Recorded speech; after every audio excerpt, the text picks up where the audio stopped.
del Señor a todos los hermanos. Doy gracias a nuestro Dios que estamos una vez más para la cuarta clase, bosquejo de la Biblia. Bosquejo de la Biblia, estamos aprendiendo las divisiones de la Biblia y también los años aproximados. Y hoy vamos a estudiar los profetas menores. Profetas menores, esto no es porque los profetas menores sean menos inspirados y los profetas mayores que son más inspirados o más santos, vamos a decirle. No es por eso, sino simplemente los profetas menores son libros que tienen más corto el capítulo.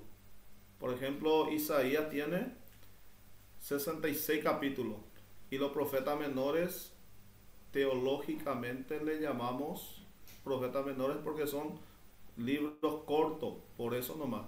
Si a alguien les preguntan, entonces ustedes pueden responder que por el simple hecho de que tienen menos capítulos, es por eso que le llamamos teológicamente profetas menores. Y tenemos en la Biblia 12 profetas menores. Y acá vamos a ver los profetas de Israel. ¿Se acuerdan ustedes que hemos estudiado que después de Salomón, después del reinado de Salomón, hubo división del reino? Jeroboam se quedó con las 10 tribus de Israel y la capital es Samaria, y Roboam quedó con Judá y el capital sería Jerusalén. Y acá vamos a ver los profetas de Israel. El primer profeta, o sea, profeta de Israel es Jonás, Amós y Oseas. Son profetas del reino del norte, que es Israel. Y tenemos, y aquí vamos a ver los profetas de Judá, reino del sur. Serían Abdías, Joel, Miqueas, Nahum, Habacuc y Sofonías.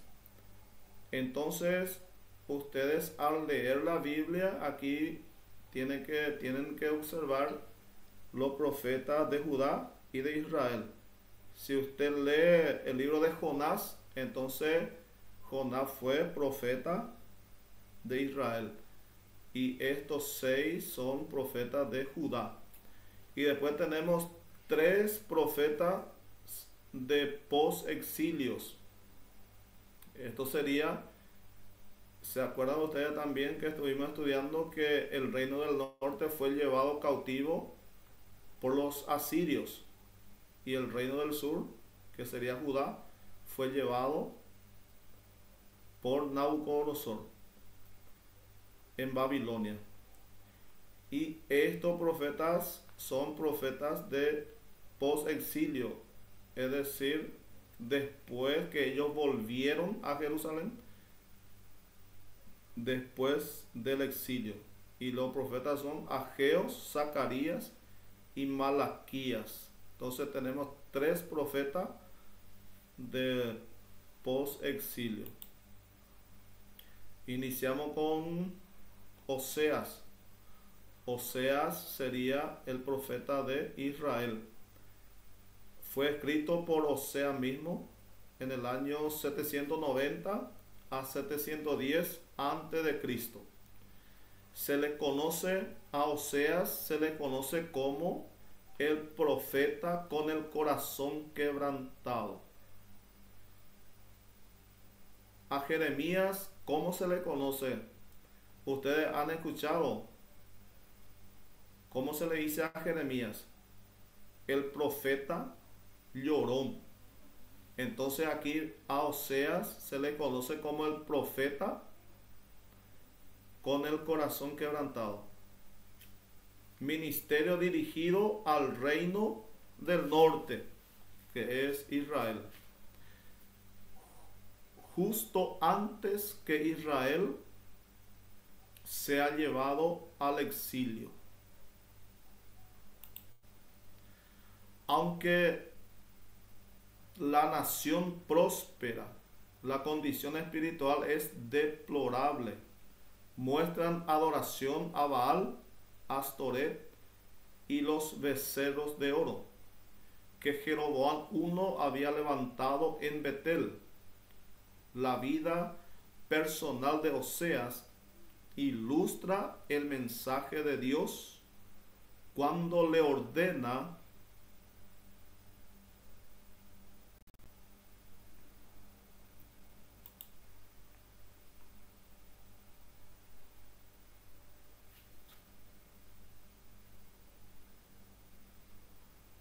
la vida personal de Oseas ilustra el mensaje de Dios cuando le ordena que se case con una prostituta, Gomer.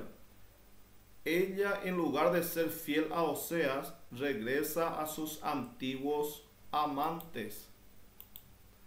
Oseas la busca con diligencia, con pasión, para hacerla regresar a casa, así como Gomer, la desenfrenada y licenciosa Israel, corre en busca de otros amores, falsos dioses, rebelión, apostasía, fornicación. En lugar de ser fiel en su matrimonio a Dios, finalmente Oseas muestra la restauración de Israel, el amor de Dios por Israel.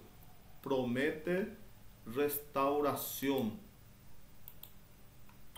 La enseñanza que nos deja el libro de Oseas, aquí podemos ver 4 enseñanzas. Esto es importante, ¿saben por qué? Principalmente a los hermanos que quieren predicar, por ejemplo. Entonces, si ustedes van a predicar del libro de Oseas, aquí usted tiene 4 temas, 4 ideas principales que usted puede predicar. Y primero, así como Oseas compró en el mercado a Gomer, así Cristo Jesús nos compró en el mercado del mundo. Entonces de esta idea principal podemos nosotros sacar un mensaje para predicar. El amor de Dios es incondicional y eterno. Entonces del libro de Oseas podemos hablar del amor incondicional de Dios, del amor eterno. Hay una palabra que dice Isaías: con amor eterno te he amado. Y aquí estamos viendo el amor incondicional. Esto es importante, entender el amor incondicional. Porque nosotros como creyentes, para ser verdaderos adoradores, Jesús había dicho a la mujer samaritana que Dios busca verdaderos adoradores. Y uno de los requisitos para para adorar a Dios en espíritu y en verdad, para ser un verdadero adorador, necesitamos amar a Dios incondicionalmente. Cuando el creyente aprende a amar a Dios incondicionalmente, entonces ahí va a ser un verdadero adorador que va a adorar, porque el verdadero adorador adora a Dios en todo tiempo, no depende de lo que Dios nos da. Por ejemplo, podemos ver como ejemplo a Job. Él adoró a Dios en abundancia y cuando quedó sin nada, él siguió adorando a Dios. Pero ¿qué pasó con la esposa? La esposa adoraba a Dios condicionalmente, porque cuando ellos quedaron sin nada, la mujer ya no quería adorar. Entonces Dios busca verdadero adorador. Y el amor de Dios es incondicional. Y ahí podemos ver el amor de Dios incondicional en San Juan 3:16, porque de tal manera amó Dios al mundo, así como estaba, con todo nuestro pecado. Y después dice otro, Dios odia el adulterio físico y el espiritual. Entonces, el adulterio físico sería, por ejemplo, una mujer casada o un hombre casado que, que es infiel a su esposa o a su marido. Y el adulterio espiritual. El adulterio espiritual es, la Biblia dice que Israel fue esposa de Dios. Y el adulterio espiritual es, como estuvimos leyendo más arriba, dice, acá en esta parte dice, más arriba, habla de falsos dioses. Cuando el pueblo de Israel abandona a Dios y cuando ellos van detrás de dioses falsos, ahí ellos están cometiendo adulterio espiritual. Adulterio espiritual es seguir a falsos dioses, rebelión. Apostasía es negar la fe, desviarse de la fe, y fornicación. ¿Y cómo nosotros como iglesia podemos cometer adulterio espiritual, fornicación espiritual? Cuando nos rebelamos contra Dios, cuando abandonamos a Dios y cuando nos volvemos al mundo. Entonces sería adulterio espiritual. Y eso a Dios no le agrada para nada. Y después dice, nada nos puede separar del amor de Dios. Yo no sé si ustedes han escuchado, pero yo escucho mucho. Algunos dicen, nada nos puede separar del amor de Dios, sí, pero el pecado sí. ¿Y ustedes qué creen? ¿Qué piensan? Porque acá no tenemos que entender la palabra, lo que dice la palabra.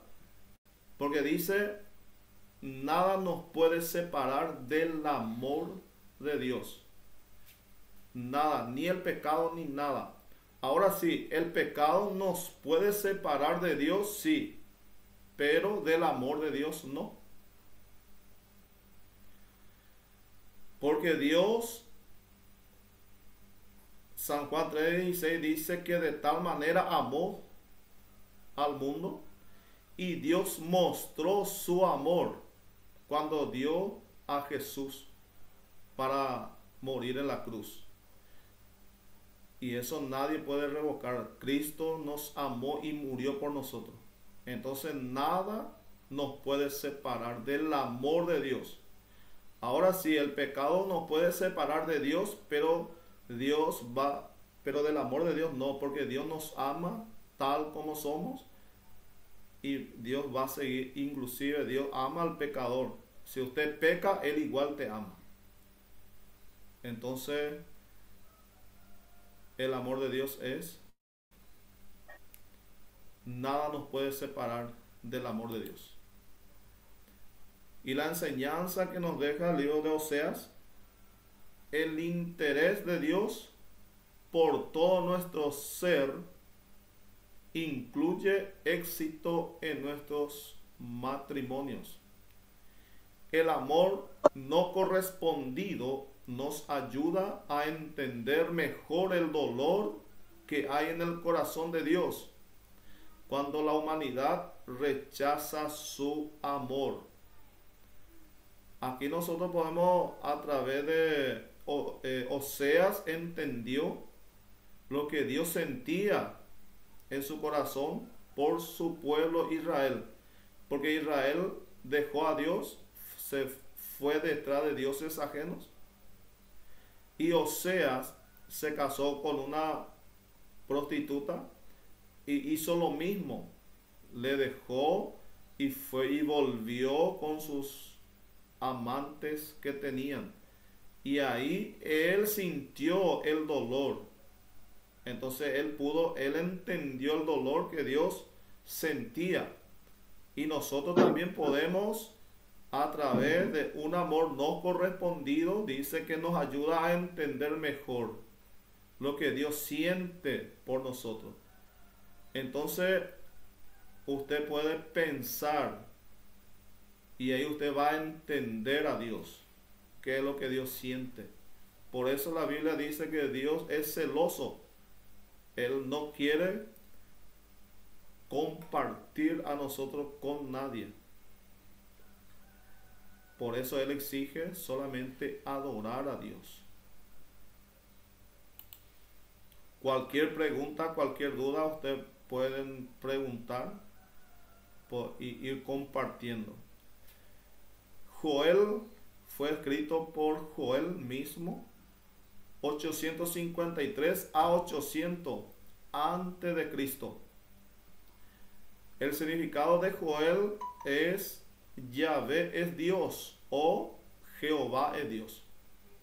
Se divide en dos partes. La devastadora plaga de langostas que destruye a Judá. Se describe a las langostas como un ejército humano en marcha. Es el juicio divino que llega a la nación por sus pecados. Su mensaje busca que el pueblo se arrepienta y pida perdón a Dios. Si responden, serán bendecidos en lo material y espiritual. Esto también es importante a la hora de leer la escritura, interpretar en su contexto y entender para transmitir un mensaje que pueda edificar. Por ejemplo, ahí Joel habla de la langosta, habla de la oruga, del saltón. Entonces, en el versículo 6, capítulo 1, versículo 6, te explica qué significa la langosta. Y aquí nos dice la devastadora plaga de langostas que destruye a Judá. Se describe a las langostas como un ejército humano en marcha. Es el juicio divino. Entonces, la langosta eran ejércitos humanos que vino contra Israel contra Judá para destruir. Bueno,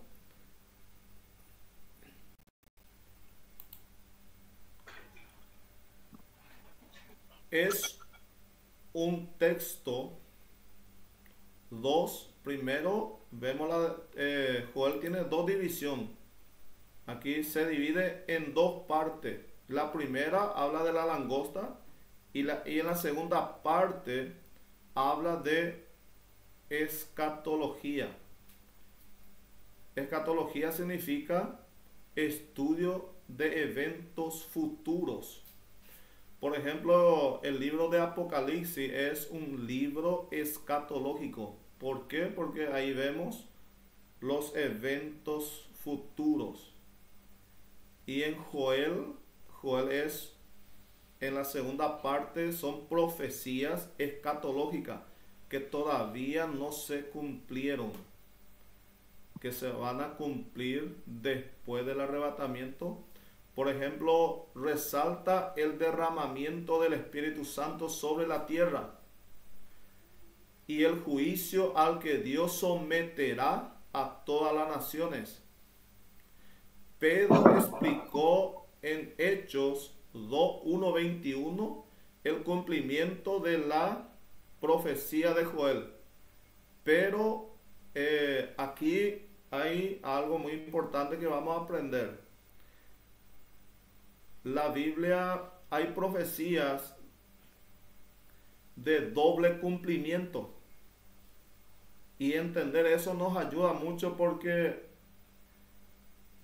Joel habla del derramamiento del Espíritu Santo. Y según Pedro se cumplió en 1:21, pero Joel está hablando de la segunda venida de Cristo. que habla Zacarías, cuando Cristo viene, va a haber un derramamiento del Espíritu de gracia y de oración sobre Israel para arrepentimiento. Entonces, para que no haya confusión, entonces ahí nosotros vamos a encontrar en la Biblia profecía de doble cumplimiento. Entonces, porque si nosotros no entendemos esto, es muy peligroso, porque hay mucho que tratará de confundirnos en esto. Y por eso Dios permite para nosotros estudiar y entender esto. Porque en Hechos sí se cumplió una parte. Hubo derramamiento, pero Joel está hablando sobre Israel, sobre Judá.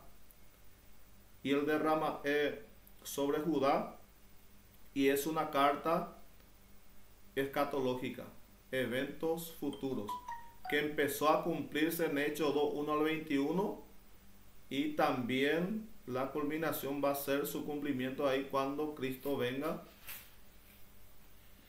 en la segunda venida para reinar sobre la tierra y para restaurar a Israel. Entonces cualquier duda pueden preguntar sin ningún problema. La enseñanza que nos deja el libro de Joel: si no hay arrepentimiento genuino, el juicio será severo, completo y seguro. Nuestra confianza debe estar en Dios, no en nuestras posesiones. Dios puede usar todas las cosas para acercarnos a Él. El pacto de Dios con su pueblo permanecerá para siempre. Estos cuatro nos da son idea principal que uno puede predicar. Son enseñanzas que nos deja el libro de Joel. A la hora de preparar un sermón, esto es importante llevar en cuenta para que podamos sacar correctamente, para que podamos interpretar correctamente y aplicar correctamente. Y esto nos da 4 ideas. De esto podemos sacar 4 sermones, 4 enseñanzas. Eso ya depende de la capacidad de cada hermano. Amós fue escrito por Amós 760 a 753 antes de Cristo. Amós significa Dios me ha sostenido. Era un pastor de ovejas y recolector de frutas. Es conocido como solo no era profeta ni sacerdote, sino solo un pastor de ovejas. Nació en Judá, reino del sur, pero sus profecías eran para el reino del norte. Contemporáneo de Oseas, Isaías y Jonás. Los reyes de su época eran Jeroboam II en Israel, Uzías en Judá. Como hechos importantes, el reino del norte había prosperado y se extendió en gran manera, pero asimismo hubo idolatría, blasfemia, injusticia. Por lo tanto, denuncia 1. La ausencia de adoración verdadera. La falta de justicia. La enseñanza: Dios utiliza personas aparentemente sin muchas capacidades. Porque Amós no era profeta, no era sacerdote, sino que era simplemente un pastor de ovejas, pero Dios lo eligió para ser profeta. Entonces Dios utiliza personas aparentemente sin muchas capacidades. Y ahí vemos a Jesús cuando eligió a sus discípulos apóstoles. Pedro, Juan era hombre de vulgo sin letra, que aparentemente no tenían capacidades, pero cuando Dios nos llama, Él nos capacita. Por eso debemos dar gracias a Dios, no debemos depender de nuestra fuerza. Si Dios nos llama es porque Él ve que nosotros vamos a poder hacer la obra. La promesa de Dios es fiel y verdadera. Se refiere al reino milenial. El reino milenial va a ser la última dispensación y el último tiempo. Por eso yo siempre digo a los hermanos, muchas veces nosotros decimos que estamos en los últimos tiempos, pero nosotros estamos en la sexta dispensación. Falta todavía, después del arrebatamiento viene el último tiempo. Entonces el último tiempo sería el reino milenial de Cristo en la tierra. Cristo viene para reinar. Cristo viene como rey. Juan el apóstol amado escribió el Apocalipsis y dice en el capítulo 19 que él vio el cielo abierto y Jesús que venía con caballo blanco, y en su muslo y en su vestidura había una inscripción que decía Rey de Reyes y Señor de Señores. Cristo viene para reinar, y el reino milenial es el reinado de Cristo durante 1000 años. Eso también tiene su propósito, pero más adelante nosotros vamos a estudiar eso, escatología, y ahí vamos a profundizar. Entonces la promesa de Dios es fiel y verdadera. Por ejemplo, el último tiempo, el reino milenial, ¿para qué? Tiene un propósito. Cada dispensación tiene su propósito. Y el propósito del reino milenial es justamente para que la promesa de Dios se cumpla. Por ejemplo, Dios hizo promesa a Abraham que hasta hoy no se cumplió todavía, y que se va a cumplir en el reino milenial. Y acá nos dice que la promesa de Dios es fiel y verdadera. Toda la promesa de Dios se va a cumplir para Israel en el reino milenial. Toda la promesa, todos los pactos que Dios hizo con Abraham, Noé, con David, se va a cumplir en el reino milenial. Y eso nos da a nosotros la fuerza de confiar también en Dios, porque la promesa que Dios tiene para nosotros, Dios también va a cumplir, porque Dios es fiel. La promesa de Dios es fiel y verdadera. Tenemos a Abdías. Abdías fue escrito en el año 848 a 840 a.C. Abdías significa siervo de Jehová. Su mensaje fue escrito a Judá, contemporáneo de Eliseo y Elías. Abdías es el libro más corto del Antiguo Testamento. Es un profeta que Dios usa para condenar a Edom por los pecados contra Dios e Israel.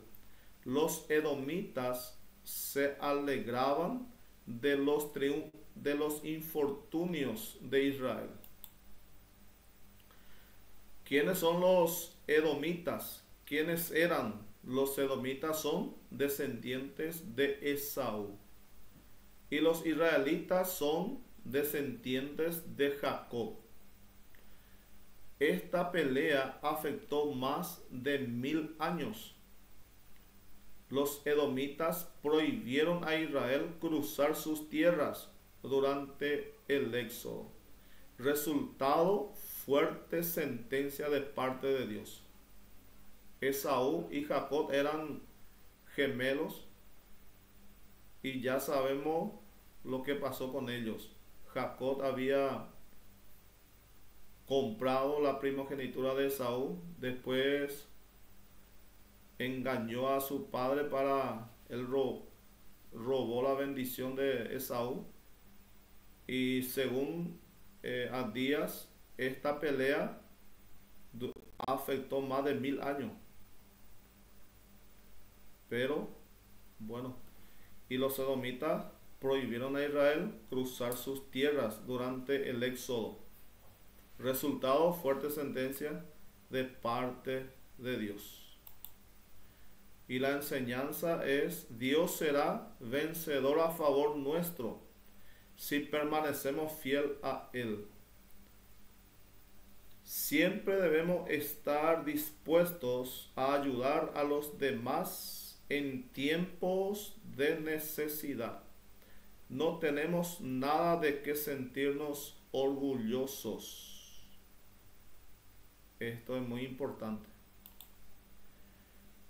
Tenemos al profeta Jonás. Fue escrito por Jonás, años 793 a 753 antes de Cristo. Jonás significa paloma. La historia de un ministerio reacio que aprende la lección de la obediencia y la misericordia divina.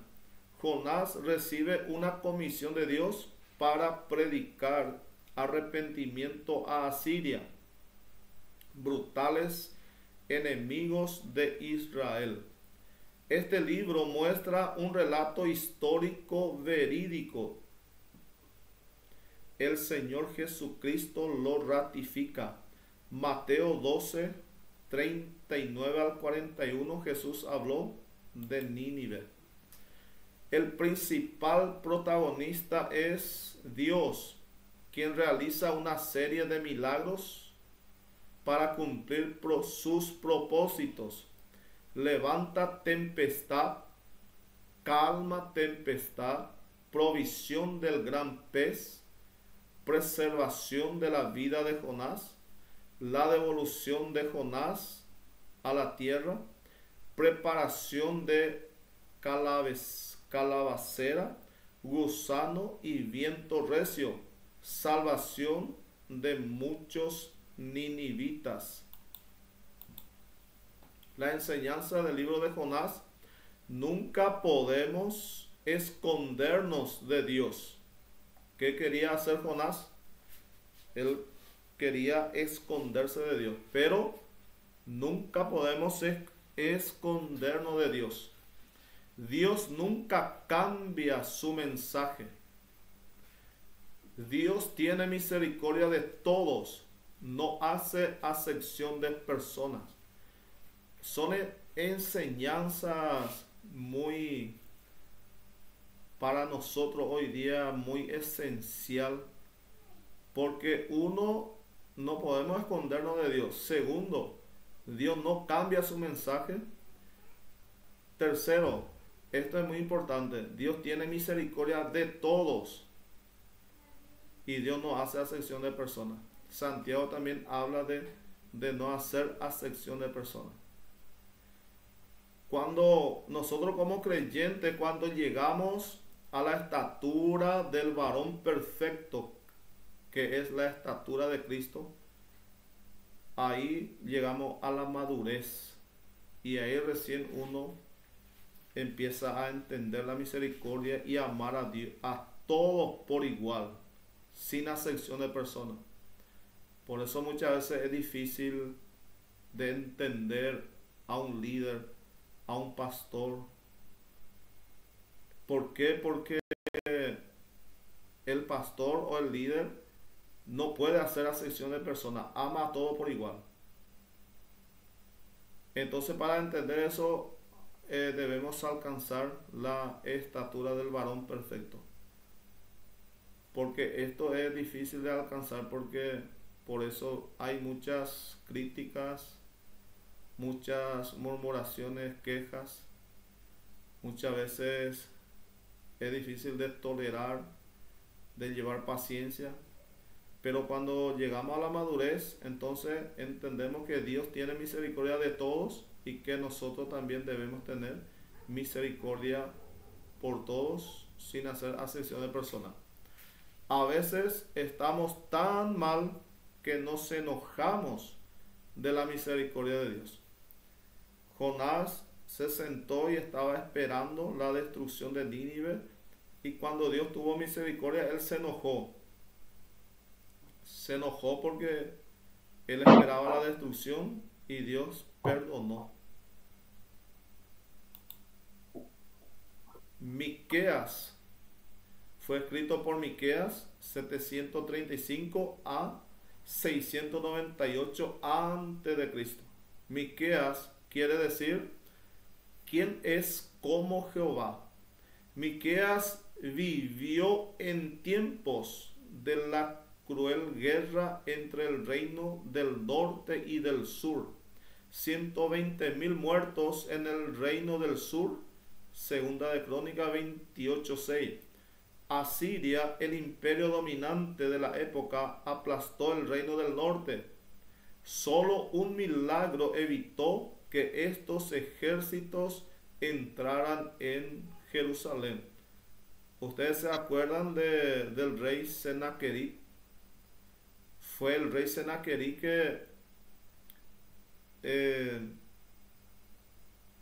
que aplastó al reino del norte, Samaria. Y por un milagro de Dios no pudo destruir a Jerusalén. Sitió a Jerusalén, pero ¿se acuerdan ustedes que Dios envió el ángel de Jehová y mató como 180.000 hombres? Fue el rey Sennacherib. El ministerio de Miqueas abarca los reinados de Jotam, Acaz, Ezequías. Y Ezequías fue el rey en Jerusalén que cuando Sennacherib quiso invadir a Jerusalén. Y Ezequías puso su confianza en Dios y Dios envió el ángel de Jehová y destruyó a 180.000 hombres. Son tiempos turbulentos de opresión, corrupción y explotación. A pesar de sus riquezas, Israel y Judá están enterradas en pecado. El mensaje de Miqueas no es agradable ni popular. El reino del norte es entregado a la idolatría y adoración a Baal. Realizaban sacrificios de niños, magia y encantamientos. De igual manera, en el reino del sur, no todo es juicio y castigo, es una luz en las tinieblas. Exalta a Dios que lo controla todo. Predice sobre Jesús, el Mesías libertador que salvará a Israel. Dios es el juez universal. La enseñanza de Miqueas: Dios nos advierte para no sufrir su ira. Si no hay obediencia a Dios, el juicio es inminente. Dios nos enseña a aceptar y sobrellevar su ira. El pecado destruye y Dios nos quiere enteros. Nahum fue escrito por Nahum 663 a 612 a.C. Nahum significa consuelo. El libro de Nahum es una continuación de Jonás. Se profetiza la inminente desaparición del pueblo asirio y su capital Nínive. Este pueblo se alejó de Dios y fue muy perverso. Asiria está en su apogeo, ostentando orgullo, riqueza y poder. Nahum predica juicio contra Nínive y consuelo de Dios a los israelitas. Los asirios son un pueblo desafiante, cruel e inmoral.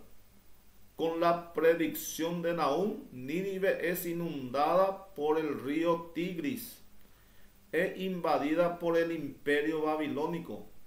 Nínive estaba rodeada por un muro de 30 metros de alto, rodeada por un foso de 20 metros de profundidad y 200 torres de 30 metros elevadas sobre el muro.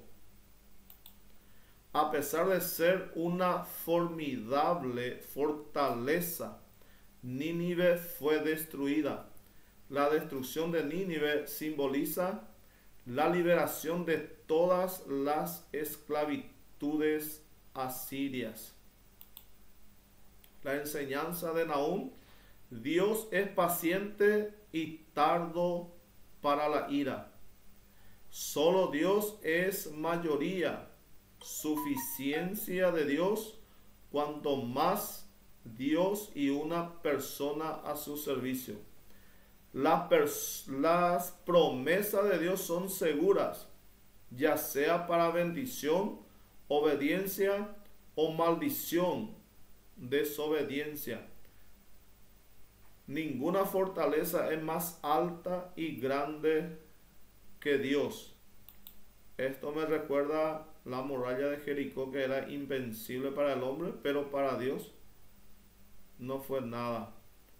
Entonces no hay fortaleza, no hay cosa mayor que Dios. Dios gobierna en todo. Dios es todopoderoso. Tenemos el libro de Habacuc.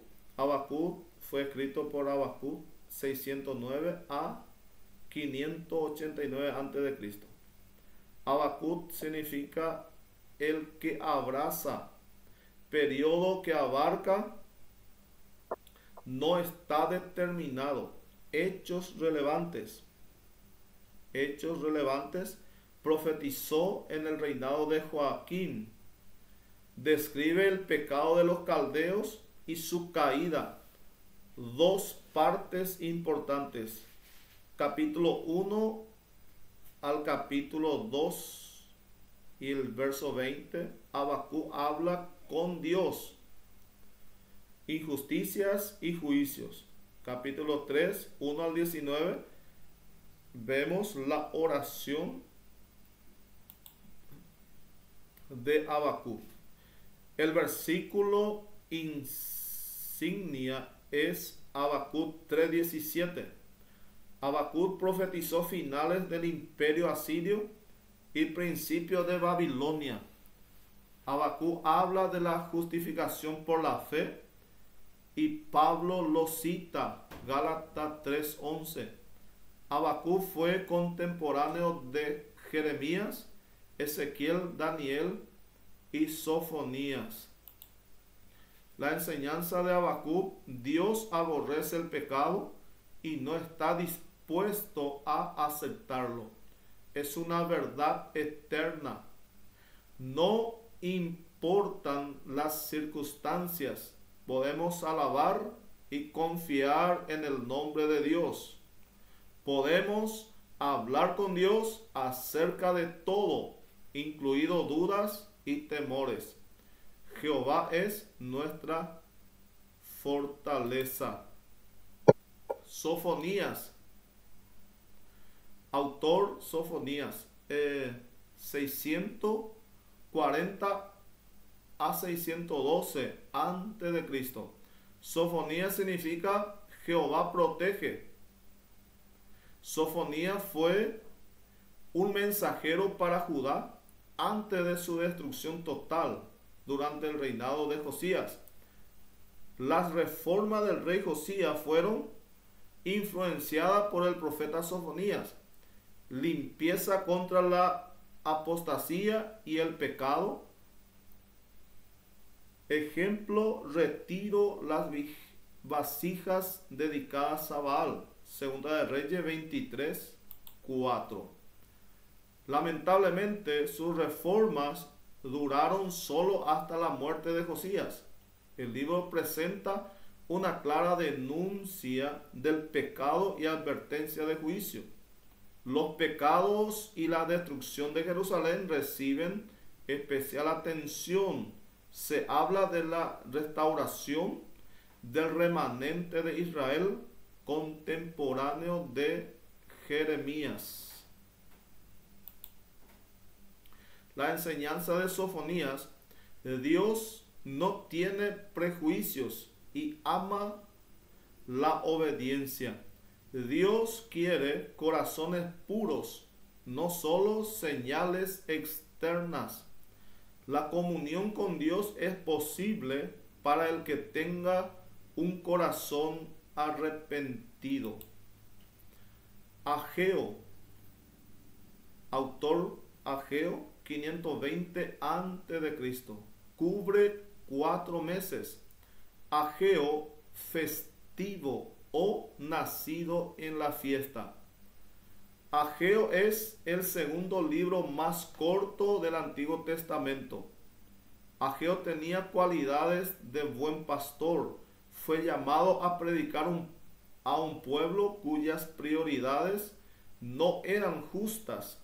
Ageo quizás vio el primer templo 66 años antes. El libro se compone de 4 discursos pronunciados en un periodo de 4 meses. Ageo buscaba desafiar al pueblo de Dios a ordenar sus prioridades. Él los llamó a reverenciar y glorificar a Dios construyendo el templo, a pesar de la oposición local y oficial. Este libro es un recordatorio de los problemas que enfrentó el pueblo de Dios. La enseñanza de Ageo: consideremos la necesidad que tenemos de construir nuestro templo como lugar de la presencia de Dios y de su adoración. Examinar nuestras prioridades para reconocer si nos interesa más nuestros propios placeres o la obra de Dios. Confesar nuestras faltas y buscar vivir vida santa ante Dios. En estos tiempos, esto es muy difícil, hermano. Es tener a Dios en primer lugar. La prioridad en nuestra vida debe ser Dios. Pero esto cada vez más escasea. ¿Saben por qué? Porque la mayoría ponen, todas las cosas ponemos en primer lugar, pero no todos les ponen a Dios en primer lugar. Porque según estudios, lo que nosotros ponemos en primer lugar ocupa el 80% de nuestro tiempo y el 20%, y ahí nosotros nos damos cuenta que el 80% ocupamos en otras cosas, y eso significa que muchos no están poniendo a Dios en primer lugar, principalmente acá en Paraguay. Pero la palabra de Dios nos exhorta que Dios sea nuestra prioridad, que Dios ocupe el primer lugar en nuestra vida. Y la enseñanza que nos deja es eso, el libro de Ageo: confesar nuestras faltas y buscar vivir vida santa ante Dios. Zacarías, fue escrito por Zacarías 520 a 470 antes de Cristo. Zacarías significa Jehová recuerda. Los exiliados regresan a su hogar, reedifican el altar y el templo, pero pronto sienten apatía por la oposición de sus vecinos. Zacarías enfatiza que Dios habría usado a sus profetas para enseñar y corregir a su pueblo, pero ellos se negaron a escuchar. Este libro muestra que aún la profecía puede ser corrompida.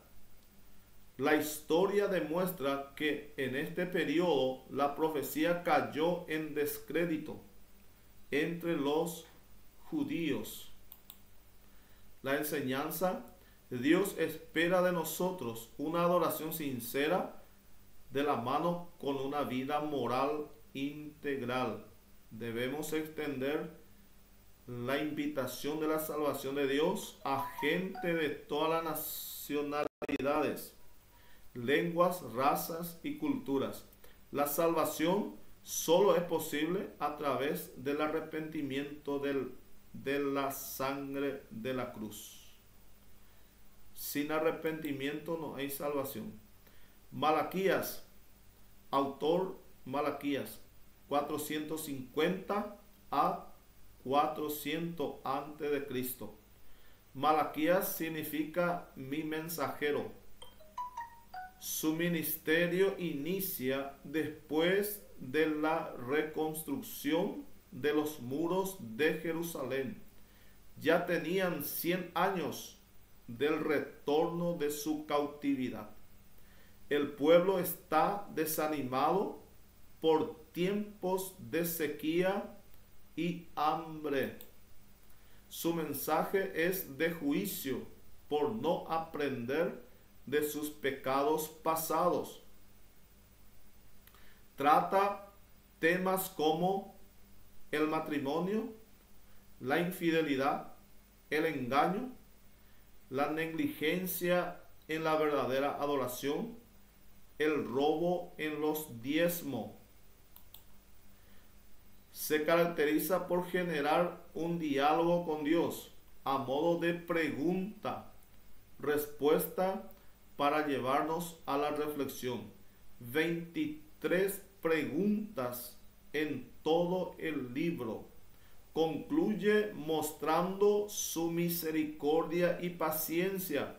Sin embargo, es el único profeta que termina con palabra de juicio. Después llega un silencio de 400 años. O sea, de Malaquías a Mateo hay un espacio de 400 años. Enseñanza, darle a Dios y a su obra con la mejor actitud y con lo mejor que tenemos. Cuando Dios pregunta, no es porque no sabe la respuesta. Él quiere que reflexionemos. Entonces, hermanos, espero que le hayan ayudado esta clase para ir aprendiendo. Y hasta aquí nuestra clase de hoy.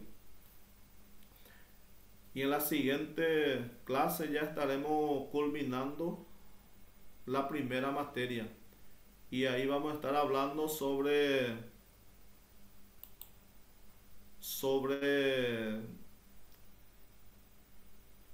los libros apócrifos.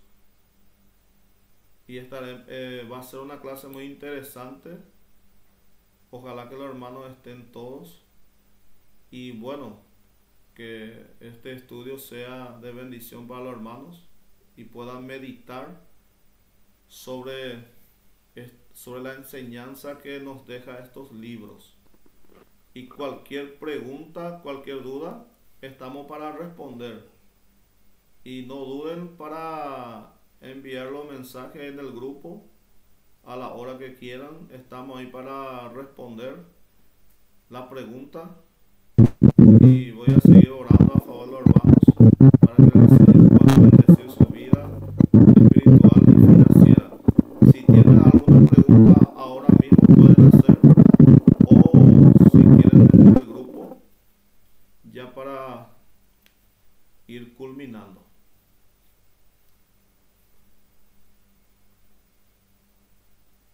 ¿Hay alguna pregunta que los hermanos tienen? Bueno, y muchas gracias a los hermanos que estuvieron conectados. Y esto después yo voy a pasar al grupo para que los hermanos puedan participar de la clase también. Y cualquier cosa estamos acá a la orden. Y cualquier cosa podemos hablar en el grupo. Muchas gracias a todos los hermanos y un saludo y bendiciones a todos.